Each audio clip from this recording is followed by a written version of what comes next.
Maaelujutud. Tere vaatajad ja kuulajad! Täna siis maaelujutud ja täna jälle need meenutuste osa. Tänaseks külaliseks on meil Anne Kalf. Tere, Anne! Tere! Sa oled tuntud kui omavalitsuse töötaja, sa oled teinud kodukanti, vedanud eest ja lükanud takka. Ja liidertegevusrühma alguse juures Raplamaal olid sa ka tegija, sest sellel aastal sind veel austati liiderelutöö auhinnaga. Aga hakkame algusest peale. Mis sind maaga seob, kust sa pärit oled? Täna me teame sind Raplamaal tegutsejana. No tegelikult ma ikka olengi maalt pärit. Olen Raplamaalt pärit, olen sündinud Raplamaal ja oma kooliteed alustasin ma Idapere 8-klassilises koolis. Siis, kui ma kooli lõpetasin, ei teadnud ma päris täpselt, mida ma teha tahan. Üks kindel mõte oli, et ma tahan hirmsasti saada õpetajaks, aga päris kindel mõte oli veel, et minust peab saama kultuuritöötaja. Otsustasin minna Viljandi kultuurharidustöö kooli, aga kuna sinna kedagi ei läinud ja 8 klassi lõpetajana olin ikka väga noor selleks, et päris iseseisvalt julgeda minna. Aga kuna mu klassiõde läks Mõdrikule õppima raamatupidamist, siis läksin mina temaga koos. Ja nii ma seal siis kuskil pool aastat suutsin olla, mõistes, et tegelikult see pole minu eriala. Ja nii ma tulin sealt ära ja alustasin siis aasta hiljem Rapla keskkooli 9. klassis, kus oli algklasside õpetaja ja vanem pioneerijuhi eriala ka lisaks siis selle gümnaasiumi toonase keskharidusele lisaks. Ja Rapla keskkooli ma lõpetasin 1972 ja seejärel läksingi ma tööle algklasside õpetajana. Minu esimene töökoht oli Roosna Alliku 8-klassiline kool, seal ma töötasin 3 aastat ja siis tulin ära tagasi Raplamaale kodulähedale. Aga ma küsingi sellest kodulähedusest, et kus see sinu kodu seal oli ja milline ta oli? Kas ta oli talu või endine talu või et millega seal sinu kodumajas tegeleti? No võib öelda küll, et see, kus ma kasvasin üles, oli endine talukoht, aga selleks ajaks, kui mina juba sündisin, polnud seal talust enam midagi, sest talu õiged omanikud olid ära küüditatud ja vend oli jäänud, pool vend oli õigemini sellesse majapidamisse sinna alles jäänud. Minu ema oli aga loomatalitaja, lüpsja, nii et see oli see minu lapsepõlv ja minu lapsepõlve rajad käisid just nimelt seal selles laudas, kus mu ema töötas. Nii, aga nii, et sina oled hoopis pedagoog, tähendab, ma küll teadsin seda, aga sa oled ka hingelt pedagoog, aga elu viis sind igasugustesse ametisse. Kui kaua sa õpetajaametit pidasid ja kuhu siis edasi? No tegelikult pidasin õpetajaametit 42 aastat. Alustasin Roosna Allikul 3 aastat ja siis tulin juba Lipakülla Raiküla 8-klassilisse kooli ja seal ma töötasin kuni 2006. aastani.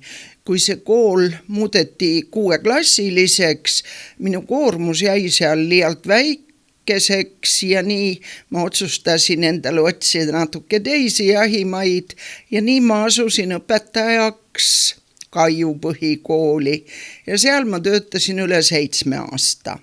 Nii et aastatest 1972 kuni 2013 olen mina olnud õpetaja. Õpetajaamet on ju isegi üsna pingeline. Kuidas sa oled kõike seda jõudnud? Sest sind ju tuntakse ka, ise ütled, täpsustad, kui mitu aastat ju ka omavalitsuse juures ja väga sellistel rasketel aegadel, kui Eestis pidi uuesti hakkama üles ehitama seda omavalitsust sealt nõukaajast tulles? No see, kuidas mina omavalitsuse juurde sattusin, on üsna kas naljakas või huvitav igastahes, sest kui 1993. aastal tegelikult ma olen ju Raikküla vallas olnud, toona oli see vald täiesti olemas, täna on ta juba Rapla valla osa ja Raikküla valda kui niisugust ei ole. Ja kui omavalitsuslik staatus 91. aastal omavalitsustele anti, siis oli seadusandlik ja täitevvõim ühes isikus. Vallavanem ja volikogu esimees olid üks ja sama isik.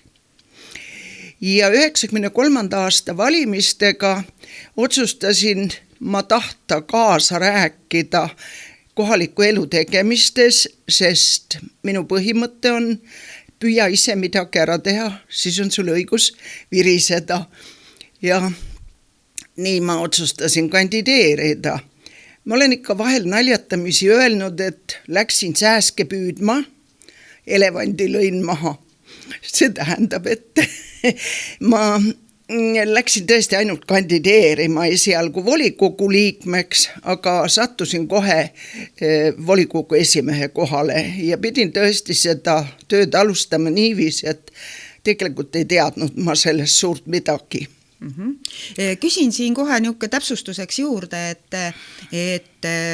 see oli Eesti aeg mitmendad volikogu valimised, need olid kas esimesed või teised ja mis seltskond seal siis oli, kas juba me saame rääkida parteidest või olid üksikkandidaadid või olid mingid liidud või et lihtsalt seda nagu seda ajalugu ja tausta natukene rääkida?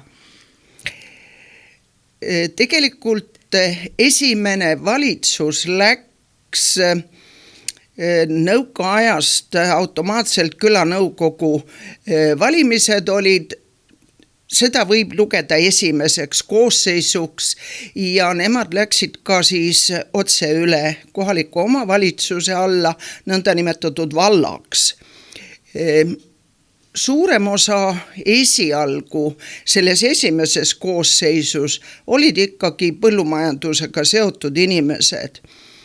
Kui olid teised valimised, need on siis sellised, kus seadusandlik ja täidesaatev võim lahutati. See tähendab, volikogu esimees oli eraldi ja vallavanem oli eraldi. Ja siis valimistel oli parteisid küll sel ajal veel ei olnud, aga olid valimisnimekirjad ja niiviisi kandideerisin mina koos ühe teise inimesega hariduse valdkonna all. Kas see oli siis nimekiri, oligi haridusega või? Ma nimekirja nime täpselt ei mäleta, aga igal juhul jah, haridus vist oli, kas oli haridus ja kultuur või oli see haridus, igal juhul mina olin teise inimesega koos niiviisi kandideerimas. Aga minu vastas olid enamasti siiski põllumajandusliku valdkonna esindajad. Kui palju neid kandideerijaid oli ja kui palju teist sai ja sa pidid siis ju ikka väga noor olema, et see ja sa pidid siis ikka juba väga sõnakas olema, et sind tõesti niimoodi usaldati? No eks seal olid siis ka juba teatud mängud. Nii et päris võib-olla nii ei olnud, need, keda pakuti, need ei võtnud vastu ja mina teadmata neid mänge ütlesin, et ükskord pakutakse, võib-olla teinekord enam ei pakuta ja nii ma otsustasin jah öelda. Nii et nii see juhtus.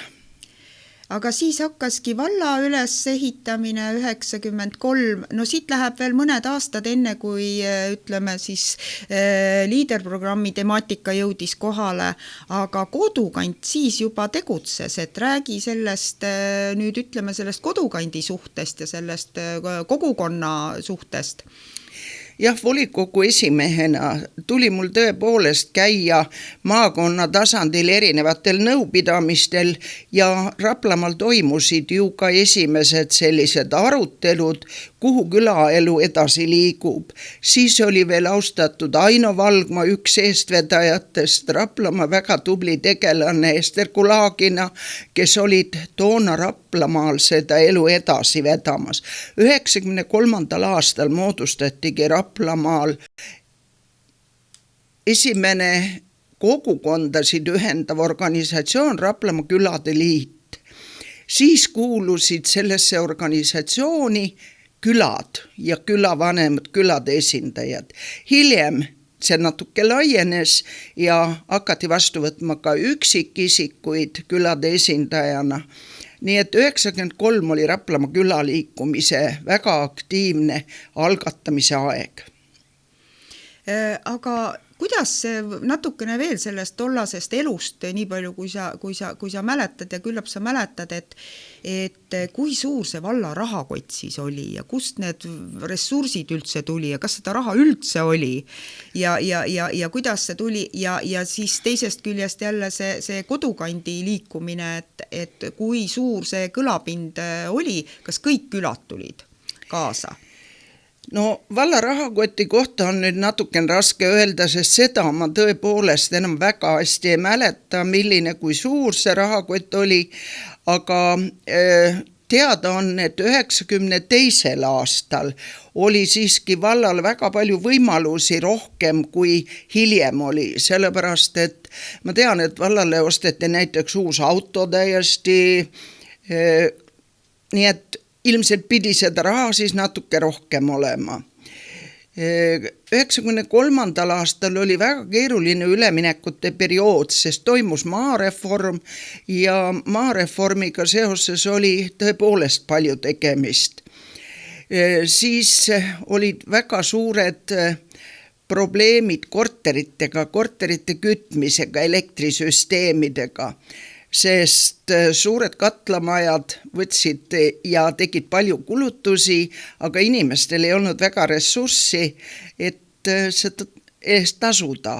Ja nii oli üsna palju madistamist sellega, et saaks korterid kuidagi köetud, kes hakkasid endale majadesse katlamajasid ehitama, sest suur katlamaja ühisliiniga see ju enam ei toitnud korralikult, sest küttekulud aihtusid maapinna kaudu õhku ju tegelikult. Ja, kas Raplamaad saab selles mõttes nagu võrrelda, et mõne teise, ütleme, rohkem ääremaaga, kuna ta on ikkagi nagu rongiga olnud seotud ja väga palju käidi Tallinnas tööl, et kas see aitas ka kaasa või oli see pigem nagu takistuseks mingitel arengutel? Ma ei oskagi väga täpselt öelda, kas see oli takistuseks või aitas see kuidagi kaasa. Tõenäoliselt siis nii palju Tallinnas tööle käidud, sest majandid ei olnud veel päris lõpuni oma tegevusi lõpetanud ja piirkondades ju siiski majandites töökohti oli. Kohalikud koolid töötasid, koolis oli ju haritud inimesi ja põllumajanduses oli ju ka haritud inimesi üsna palju, sest spetsialistid ju, kes olid tulnud, olid ju enamus kõrgharidusega. Nii et siis veel see olukord nii hull ei olnud. Nii et selles mõttes oli ta täiesti normaalne kasvukeskkond, aga loomulikult asjad hakkasid juba liikuma selles suunas, et kolhooside tegevus hakkas lõppema ja tuli siis nendel uutel organisatsioonidel, mis põllumajanduses loodi, neil tuli siis hakata toimetama. Nii et väga suuri või kuidas öelda, et kas seda üleminekut võib pidada nagu sujuvaks või oli ka suuri, kuidas öelda, suuri murekohti nendes? Küllap neid ka suuri murekohti oli, aga aega on sellest ikka juba ju pea 30 aastat möödas. Nii et väga raske on neid murekohti tagantjärele näha ja tagantjärele ka mõelda. Nii et nii ja naa, võib öelda. Kellele murekohti teine. elu oli teine ja elu on pidevas muutuses ja minu meelest on ta muutunud päris palju võrreldes sellega, mis ta siis oli. Räägime veel sellest külaliikumisest ja sellest, nii et sina valla esindajana jõudsid sinna külade liikumise ja kodukandi juurde, aga sa oled seal olnud ka kogu aeg tegija või sa nimetasid siin nimesid. Kuidas see kodukandi liikumine teil hakkas edasi minema ja mida te jõudsite ära teha? Meie maakonnas oli Mikk Sarv, kes oli väga aktiivne külaliikumise eestvedaja koha peal, lisaks eelnimetatud Ester Kulaginale ja Aino Valgmäele. Aga 93. aastal ju tegelikult küladele riigi poolt kohaliku omaalgatusprogramm oli see, mis hakkas ju, kust oli võimalik küla tegemisteks raha taotleda. Ja kuna ma olin ju ikkagi külainimene, siis sai sinna ka kirjutatud projekte, näiteks üks postkastide projekt on see, sest polnud ju kohta, kuhu kirju panna ja nii saigi teha külasse üks esimene postkastide projekt. Ja niiviisi on selle külade juurde jõutud. 2003. aastal oli üks oluline koosolek Külade Liidu, see oli juhatuse üldkoosolek, kus valiti uut juhatust ja juhtumisi oli mind ka sinna kutsutud ja niiviisi esitati mind ka seal Külade Liidu juhatusse ja 2003. aastast olen mina tõesti olnud Raplamaa Külade Liidu juhatuse liige järjepidevalt kuni aastani 2004, kui Külade Liit oma tegevuse lõpetas. Aga nii, et kodukandi asju ajad sa kuni tänaseni? Nüüd juba võiks öelda, et olen natuke kõrvale astunud, aga tegelikult tuli ju kodukandi asutamine 1996. aastal ja ühe eestvedajana oli loomulikult Raplamaa, Mikk Sarve eestvedamisel koos Viljandimaaga, nii et algataja liige on Raplamaa Külade Liit küll olnud. Raplamaa Külade Liit kandis oma nime just sellisena, nagu ma ütlesin, ta ei ole olnud kodukant Raplamaa, nii nagu paljudel igal pool mujal on olnud, aga me oleme olnud kodukandi liikmed algusaastatest asutamisest alates. Nii et mitte külade ühendus ei liitunud kodukandiga, vaid külade ühendus oli kodukandi rajamine, teie olite juba enne. Kas selliseid külade ühendusi oli mujal ka? Kas sa mõtled vabariigis? Jah, üle Eesti, jah. No enamus, kes hakkasid kodukandiga ühinema, nemad juba olid endale võtnud nime, näiteks kodukant Saaremaa, kodukant Läänemaa ja nii edasi, nemad olid nagu selle kodukandi nimega ennast sidunud. Aga minu mäletamist pidi oli Virumaa Lootus veel oli, kes ei kandnud niimoodi otse nime kodukant. Kas selle liitumise juures olid kõik maakonnad esindatud või oli mõni ka jäänud kõrvale?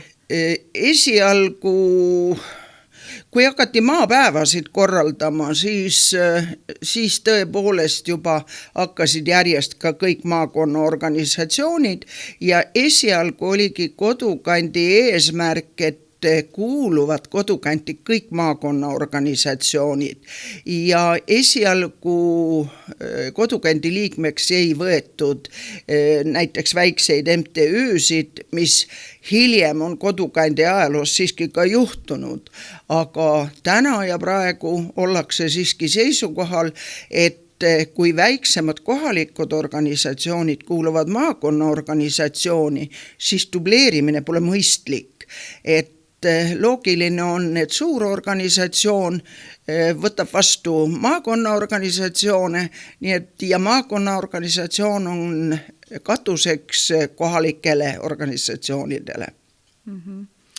kunagi kandis ju kodukant ka linnade ja külade ja väikelinnade liidu nime, mis pärast kadus ära.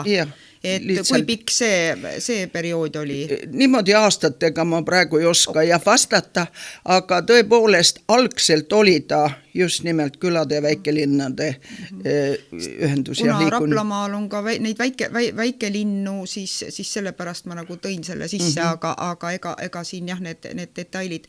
Aga siis pidi olema ju valla, nii-öelda kodukandi ja vallaga praktiliselt areng käsi käes, et ega siis selles mõttes oli nagu tugevam edasi liikuda Raplamaal.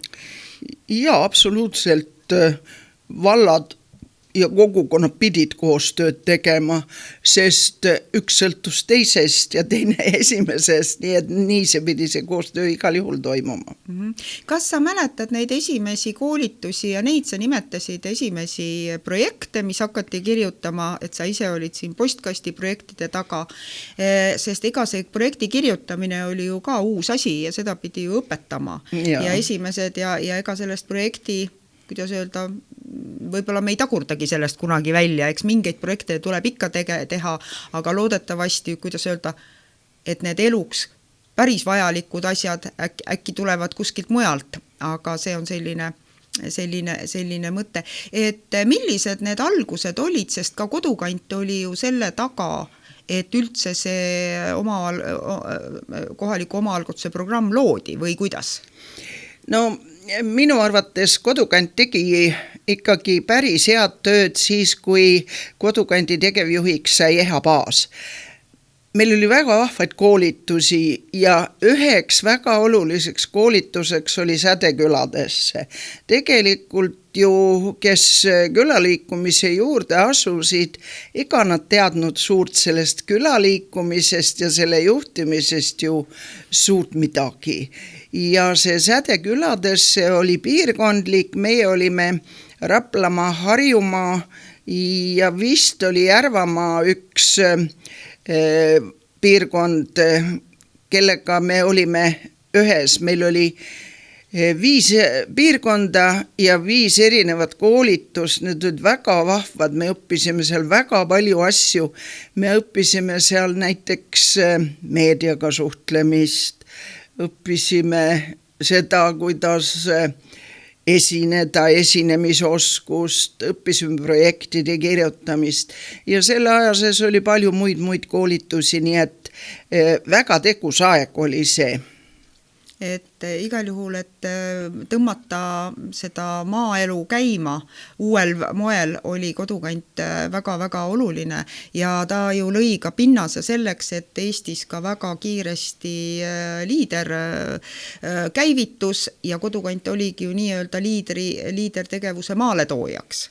Et esimesed liidri ütleme, info ju hakkas levima, kui me Euroopas ütleme, et liider alustas 92, piloodina, siis need igal juhul, kui mina jõudsin ükskord omadega ministeeriumisse, siis kodukant oli juba liidriga juba kohal ja juba tegi neid teavitusi ja tõesti sinu poolt ka meenutatud Eha Paas, kes meil ka on andnud oma lugusid tutvustanud siin mälestuste sarjas ja soovitan seda kindlasti kuulata.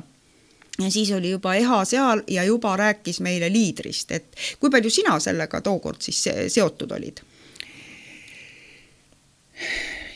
Kodukandi kokkusaamistel oli liidrist tõesti juttu ja kodukant pidi ju ise ka seda liidri teemat kogukondadele tutvustama ja rääkima ja nii sai ka neid infopäevi päris palju korraldatud. Aga Raplamaa jõudis liidri juurde siiski alles 2006. aastal ja külaliikumine oli siis ikka juba Raplamaal väga aktiivne ja see oligi see periood, kus Raplamaal külaliikumine oligi niisugune kõige tugevam ja ta oli ligikaudu kuni 2009. aastani, kui pikkamisi hakkas ka liider tulema, liidri esimesed kokkusaamised, koolitused, infopäevad, strateegia tegemised, need kõik nagu käisid paralleelselt ja külade tegemised olid ka paralleelselt nendega. Ja ma võin omalt poolt ka meenutada ja mäletada seda, et igal juhul 2004-2005 käisid juba koolitused, sest 2006 juba esitati nii-öelda kõik need formeerunud tegevusgrupid, tookord nimetati tegevusgruppidega, täna me kasutame rohkem sõna tegevusrühm, et oleks eestipärasem, nii et kui me räägime siin natukene, kord nimetame ühtpidi ja kord teistpidi, siis on selge, et me räägime samast asjast. Et 2006 on ametlikud algused enamustel tegevusgruppidel, välja arvatud siin Harjumaal 2 tegevusgruppi, kes alustasid natukene hiljem, aga Raplamaa oli muidugi 2006 juba täiesti olemas, nii et tõepoolest need koolitused ja nende liidri põhimõtted ja see partnerluse põhimõtted käisid siin ringi. Oskad sa veel meenutada neid, kas tookord oli juba kõik nagu teadsid sellest liidrist või oli neid ka, kes nagu kuidagi suhtusid sellesse, et külaliikumine on üks asi, et aga nüüd veel mingi partnerlus, et veel need ettevõtjad juurde ja kuidagi? Me võime Raplamaal pidada liidri sünni ristiemaks Silvi Ojamurut, kes käis mööda omavalitsusi, olles ise omavalitsuste liidu tegevjuht, käis mööda omavalitsusi tutvustamas, et oluline on tingimata liidriga liituda, sest teatavasti said ju MTÜ-d ja ettevõtjad ühineda siis, kui oli kohalik omavalitsus kaasatud. Ja niiviisi käis ta läbi kõik maakonna omavalitsused. Toona oli meid 10 omavalitsust. Ja niiviisi lõpuks siis mais 2006 Raplamaa partnerluskogu loodi. Esialgu olid esindajaks kõikide omavalitsuste esindajad, sealt sõltuvalt sellest siis kas ettevõtja, MTÜ või siis omavalitsuse esindaja, kes sinne juhatusse kuulus. Tegevjuhiks sai Jaak Vitsur ja Jaak Vitsur oli selle tegevjuht kuni aastani 2016. Nii et ja esialgu ju partnerluskogul ei olnud oma tuba, oma ruumi, aga külade liidul oli Raplamaa valitsuse majas oma ruum olemas ja niiviisi võttis Raplamaa külade liit partnerluskogu oma tiiva alla ja nii me jagasime Jaak Vitsuriga seda tuba 2-3 aastat, kuni hiljem uue ruumi saime ja siis juba olin mina ka juba partnerluskogu assistendiks tööle võetud ja samal ajal ka külade liidu juhatuse liige, siis oli see koostöö tõesti väga tihe ja väga tõhus ka. Jaa, Jaak Vitsur ikka meenutas seda, et tal oli, et külade liit või kodukant on tal kas ühesõnaga naabriks seal samas lähedal. Niimoodi te siis koostööd tegite koos nii kodukant kui Raplamaa partnerluskogu ja olite tegelikult oma tegevustes seotud ja enne seda oli rõõm kuulda, et ka omavalitsused olid ju tihedalt seotud. Kas kõik need 10 omavalitsust tookord olid nii-öelda samamoodi entusiastlikud partnerid liidrile? Raplamaalt üks omavalitsus ei olnud Raplamaa partnerluskogu liige, see oli Järvakandi vald. Tema liitus Rohelise Jõemaaga. Aga teised 9 omavalitsust olid küll. Ja nii et minu meelest oli väga tõhus ja töine koostöö kõikide vahel. Väga vahvad olid meie tegemistes, kuskilt pidi õppima, selleks oli väga hea võimalus erinevad tutvumisreisid teistesse Euroopa Liidu riikidesse ja alustasime muidugi kõigepealt tutvumist Soome partnerluskogu, kuna seal on küll neid rohkem kui üks, aga meie käisime Nurmijärvi piirkonnas tutvumas, sest Nurmijärvi oli ka Raplamaa sõprusvald ja käisime ka Turu piirkonnas.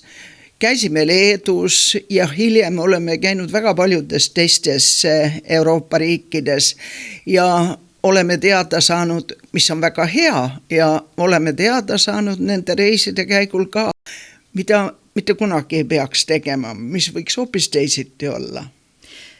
Nende õppereiside koha pealt mul on hea meel nagu meenutada ja tõdeda tõepoolest, et Eestis hakati juba ettevalmistaval perioodil võimaldama või ei pandud nagu takistust ette, et tegevusgrupid said juba hakata käima vaatamas, sest ütlen ka oma enda ja ministeeriumi kolleegidega, et ega enne ei saanud täpselt aru, kui ka meie käisime Soomes vaatamas, kuidas siis see liidertegevusgrupp seal tegutseb ja siis lõi tegelikult selle pildi ette, kusjuures võib siiski öelda, et meil on tänaseni teatud erinevused, aga kõik need on meie tugevused ja Eesti on ikkagi oma liidriga olnud väga-väga tugev ja olnud ka Euroopas, sest erinevalt siin võib-olla meie lõunanaabritele, Lätile, Leedule, kes sellisel ettevalmistaval perioodil ei saanud nii palju ringi käia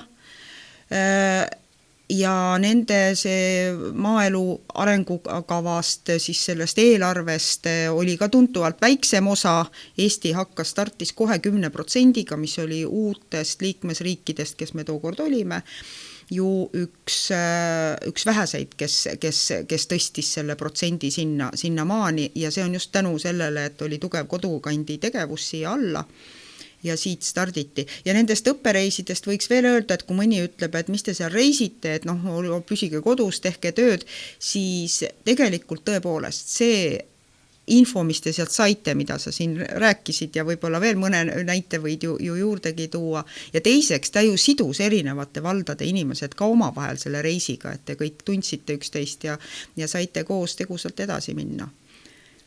Ja lisaks mitte ainult ei sidunud, vaid tegelikult ka motiveeris, sest eriti kui ettevõtjad ja kohaliku omavalitsuse inimesed saavad oma töö eest palka, siis mittetulundussektori ehk kogukonna esindajad, kes vedasid erinevaid projekte, nad tegid seda ju puhtalt omast ajast, oma pereajast, koduajast, tegid täiesti tasuta ja mingi motivatsioon oli siis kas või see, et ta sai reisile kaasa minna.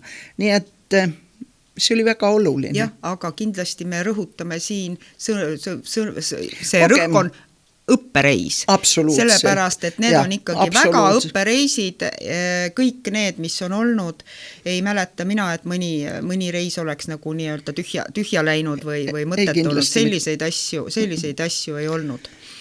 Nii et aga ma küsin siin samas ju kõrval ja kõige selle kõrvalt jõudsid sa olla ka õpetaja. Jaa, ma jõudsin olla õpetaja ka sel ajal, jah. Et kuidas sa suutsid need koormused siis jagada? Kui ma olin siis juba tööl Kaiu koolis, siis minu tunnid olid Kaiu koolis ära jagatud 3 päeva peale ja 2 päeval nädalas käisin ma partnerluskogus tööl assistendina poole kohaga, nii et kõik oli väga ära jagatud ja lisaks, kui oli vaja volikogu juhtida, siis seda näeb tööandja ette, et volikogu tööst peab saama volikogu liige osa võtta, nii et sai kõik asjad korda tehtud, aga kindlasti väga palju sellest ajast tuli ikkagi kodu ja pere arvelt. Nii et kas on mõni periood olnud, kui sa ei ole volikogus olnud? Ei ole. Ei ole. Jah, 93. aastast kuni tänase hetkeni olen ma kogu aeg olnud volikogus, sellest 3 perioodi olen ma olnud ka volikogu esimees. et uskumatu jõudlus. Aga ma tuleks nüüd selle liidri alguse juurde tagasi ja sa nimetasid Jaak Vitsurit, võib-olla me jõuame ka temaga kunagi rääkida, aga meenutame ikkagi teda hea sõnaga ja tema tegusust, et temal tugevused olid ju ka keeled, tal on hea soome keel, hea saksa keel, hea inglise keel, nii et ja tõmbas ta käimagi nii mõnegi rahvusvahelise projekti, kus Raplamaa ju ka usinasti osales. Aga räägi nendest alguspäevadest veel mõne sõnaga, kuidas teil strateegia kokku sai ja missugused on esimesed mälestused sellest, kui te hakkasite seda strateegiaga siis vahendeid jaotama? Hea küsimus. Alustame Jaagust, võib-olla natukene Jaagu isikust. Võib-olla jah, räägime Jaagust. Jaak oli tõepoolest selles mõttes, et tal oli juhi kogemus ju olemas päris pikka aega, sest ta oli olnud ju Rapla ja tarbijate kooperatiivi juhatuse esimees.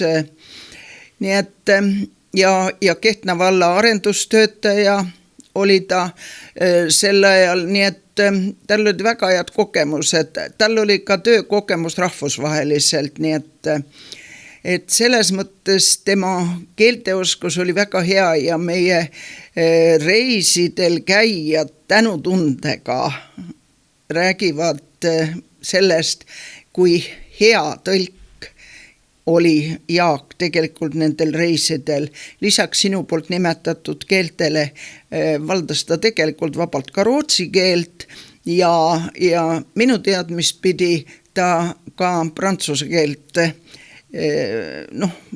võib-olla rohkem lugemise tasandil, et suhtlustasand ta on ise öelnud, et jäi natukene tagasihoidlikuks. Nii et ja vene keelest rääkimata, see on ju see meil lapsepõlvest kaasa antud. Meie põlvkonnal on see loomulik, täna enam mitte nii, et mõnes mõttes on seda hea ka nagu nimetada, et aga siis esimesed tegevused ja esimesed mõtted selle strateegia osas. Kas sa mäletad, kui palju teil, missugused esimesed nagu põhisuunad olid?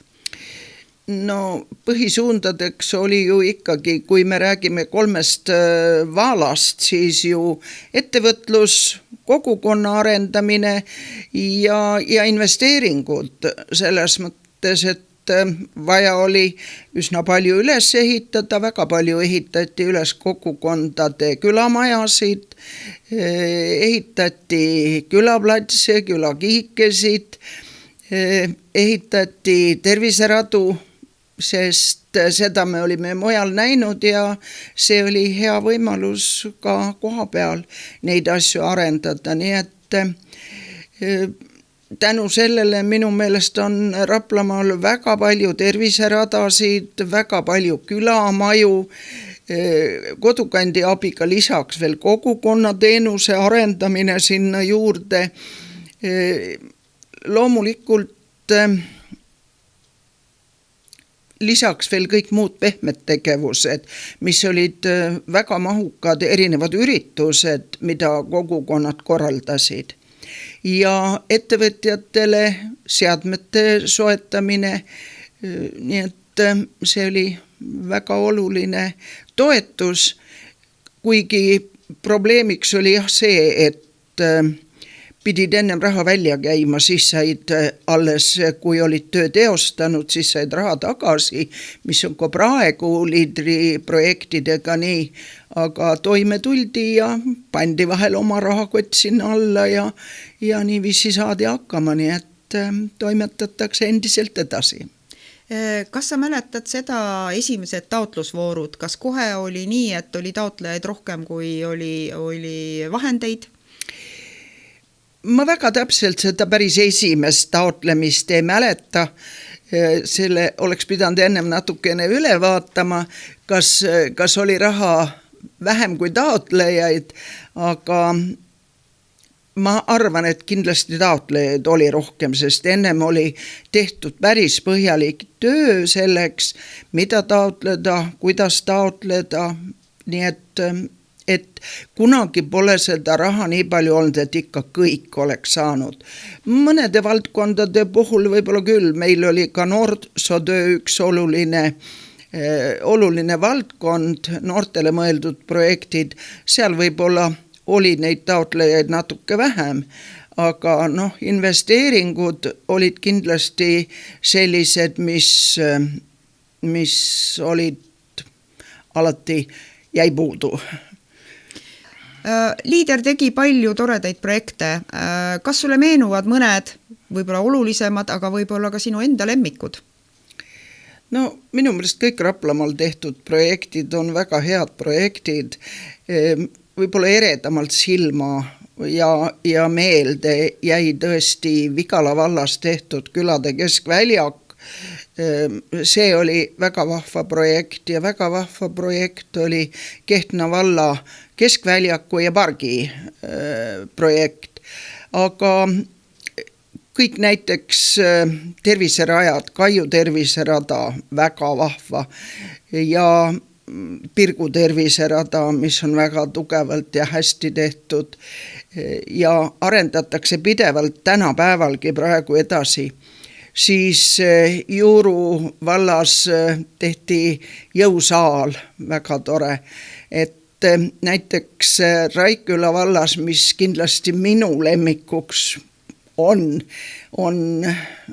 kirjanik, teoloog, luuletaja Uku Maasingule pühendatud Uku Maasingu mälestustuba, sest Uku Maasingu tegemistega olen ma ise väga tihedalt Lipakülas seotud olnud, nii et selles mõttes need projektid on kõik väga vahvad olnud.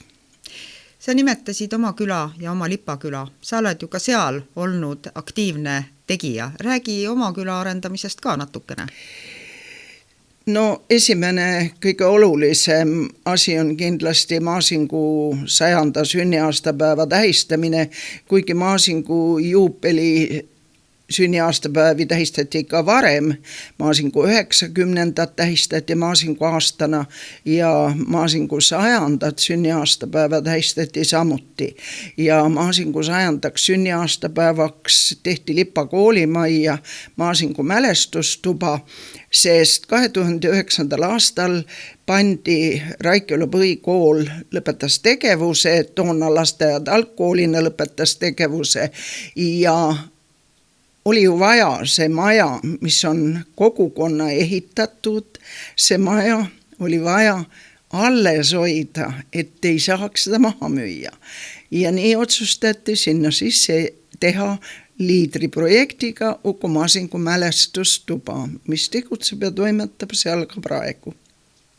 Aga hilisemal ajal on loomulikult ka noorte ja laste peale mõeldud, et investeeringuprojektina on ehitatud sinna väga mitmed mänguväljakud, sest koolimajas siiski tegutseb ju väike lasteaiarühm, nii et sellele rühmale mängimisvõimalused ja kogukonna inimestele sportimis- ja vaba- ja veetmisvõimalused spordiväljaku väljaarendamisena. Täpsustaks natukene, et see külade selts, mille aktiivne vedaja või kaasvedaja või üks osaline sa oled, et missugust piirkonda see enda alla hõlmab ja kui suur see piirkond on, kus te tegutsete?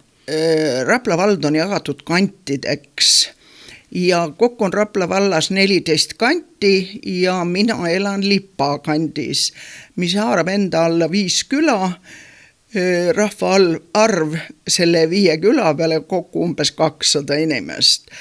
Aga süda on loomulikult endine Raikküla ministeeriumi kooli hoone, mis praeguseks kannab nime Lipa Vabaaja keskus. Ja seal ma Lipa Vabaaja keskuse juhatajana ka hetkel tegutsen ja toimetan ja olen kõikide nende asjade juures, kui algusesse tagasi jõuda, et tahtsin minna kultuuri õppima, õppisin õpetajaks, töötasin õpetajana ja jõudsin lõpuks kultuuri juurde ja nüüd olen 12 aastat olnud kultuuritöötaja seal samasel Vabaajakeskusel Vabaajakeskuse juhatajana ja kultuuritöötajana. Mis sa igapäevaselt korraldad, missugused sündmused teil toimuvad? Või on siin lähiajal või ütleme natukene tahapoole ka, et või on toimunud?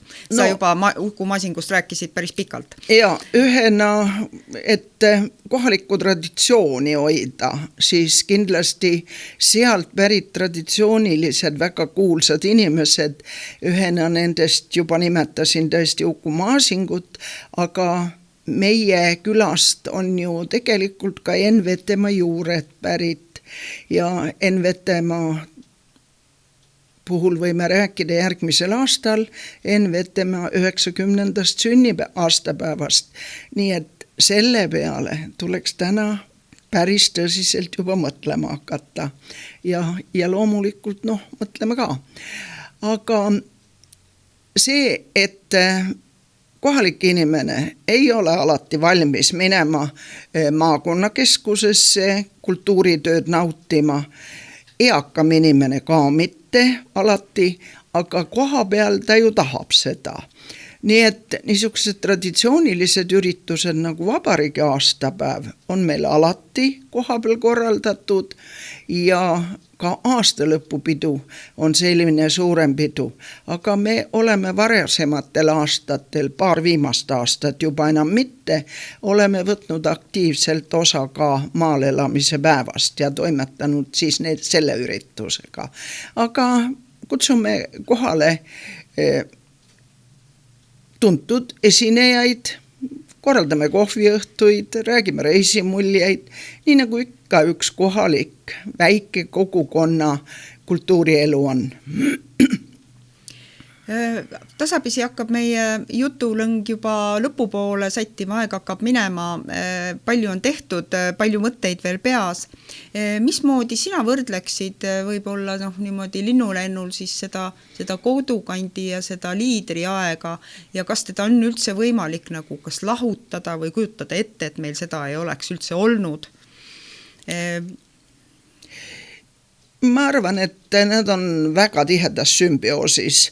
Ei ole ühte teist võimalik lahutada. Loomulikult oli ju kodukant siiski ennem kui liidritegevus Eestis ka aktiivselt käima läks. Oli ju küll ennem Sapardi periood, aga sellega ma ei mäleta, et väga oleks sellest räägitud. Ettevõtjad ja kohaliku omavalitsuste esindajad teadsid siiski Sapardist rohkem, aga kogukondade esindajad oluliselt vähem. Aga kui liider tuli, siis ikkagi kogukonnad aktiivselt hakkasid ka seal kaasa lööma. Nii et mina ei lahutaks neid ja Raplamaal seda enam, et pärast seda, kui külade liit leidis, et me oleme kuidagi ennast ammendanud, on vaja leida uusi suundi, võib-olla ka tegijad olid natukene väsinud, siis külade liidu juhatus leidis mõistlikuna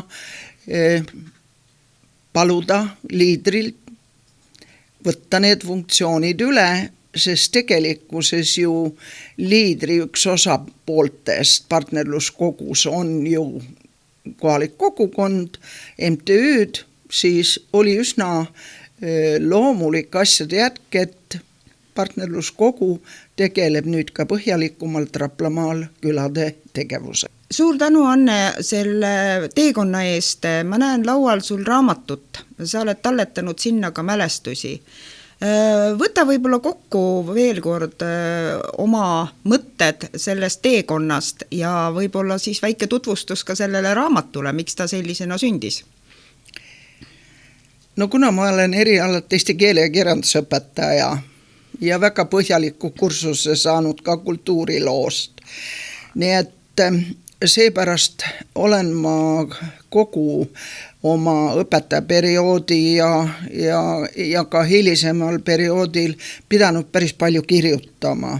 Kirjutama kohalikus lehes, ja kajastama tegevusi, mis on siis näiteks toimunud kas siis kohaliku omavalitsuse tasandil, olles õpetajana, olen pidanud erinevaid konverentse pidanud palju erinevaid kõnesid, olnud külade liidus, olen püüdnud talletada selle külade liidu ajaloo üsna põhjalikult ja olen ka selle töö kõrval tegelikult omandanud väga pika aja jooksul lõpuks endale ka kõrghariduse, sest esialgu olid lapsed väikesed, ei olnud võimalik õpingutega järjepidevalt jätkata, vaid neid tuli katkestada ja siis jälle uuesti alustada ja oli vaja ainepunkte koguda, siis on ka üsna palju kirjanduslikke tekste siin. Nii et raamat koosneb siis 5 osast. Esimene osa ongi, mis puudutab külaliikumist Raplamaal, kogukonnas, siis puudutab kultuurielu, olles siis selle vabaajakeskuse juht, puudutab volikogu esimesena tehtud tööd ja kirjutatud artikleid ja kõnesid ja lõpuks ka veel kirjanduslikud tekstid, mille ma olen pidanud looma. Aga paraku on elu selline, et aeg-ajalt pöördutakse sinu poole, et sa ole hea ja kirjuta mõni järelehüüe. Nii olen ma päris mitmeid järelehüüdeid Raplamaa tunnustatud inimestele kirjutanud ja ka need ma olen siia koondanud. Aga lisaks, et lõplikult kõik nagu kaante vahele saaks, siis võtsin ka julguse lisada siia need artiklid, mis on minust kirjutatud kohalikus maakonnalehes ja vallalehes, nii et selles mõttes sai see raamat selline natukene omanäoline, aga ikkagi kokkuvõtlik. Millest sa unistad, mida sa veel tahad teha? Unistama peab suurelt, sest öeldakse, et unista suurelt, sest unistustel on kombeks täide minna. See ei ole küll minu tarkus, ma olen seda kusagilt kuulnud, aga unistustest ei või väga kõvasti rääkida ja mul on veel üht-teist plaanis, aga ma jätaks selle täna ja praegu pigem enda teada. Vaatame, mis tulevik toob. Suur aitäh, Anne, et sa olid tänase tunnikese meiega. Soovin sulle edu ja jõudu ja ma usun, et sinusugused inimesed viivad ikka meie maaelu ja maaelu arengut edasi. Kuulmiseni juba järgmistes maaelu juttudes. Aitäh!